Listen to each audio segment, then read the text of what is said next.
Like a lot of businesses, we get together, my partners and I, at the end of every year, and we take a look back at what we did well, what worked well for our clients in the prior year, and how we want to enhance that in the year moving forward. And when we did that this past year, we found that the fastest growing part of our services here at North Group was what we call our hiring and onboarding services, our representation of clients in the hiring process. And we got to thinking about this, and we decided that there's probably three reasons why that service is growing so quickly.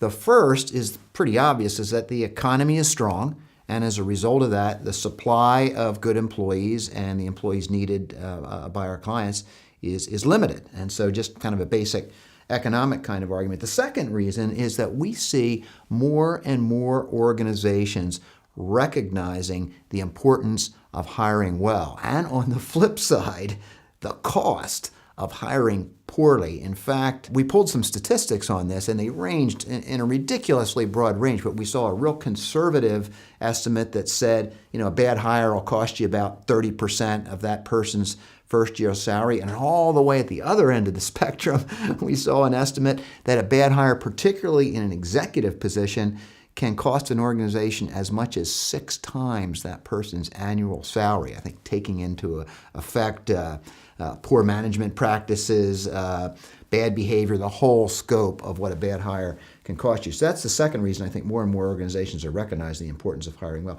The third, we like to think, is that we have our own proprietary process for walking through this hiring process on behalf of our clients, and we think it's paying dividends.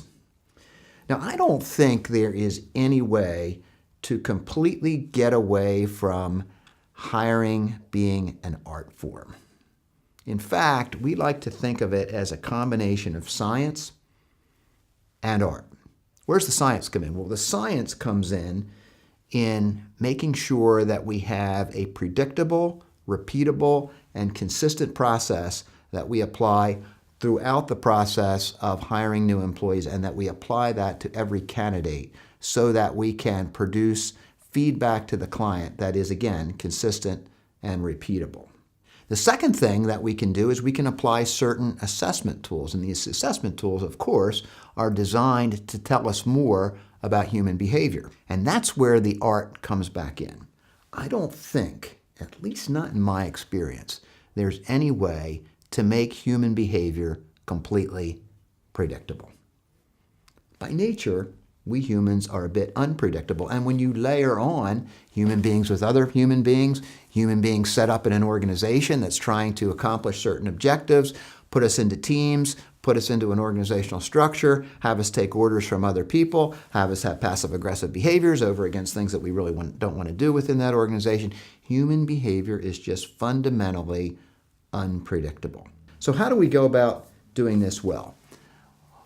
I think the easiest way, at least for me, to think about what we're trying to accomplish when we're hiring for an organization is to realize that in its broadest sense, there's only really 2 dimensions that we're looking at.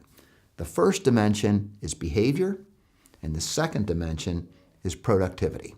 And in effect, a good hiring process does its best to look at the past, present, and future behaviors of the candidate, and the past, present, and future productivity of that candidate as it lines up with the needs of that particular organization. We are honored to come alongside our clients to help them in the very important process of hiring and onboarding new employees, new executives for their organization, and we'd certainly be pleased to talk with you about it.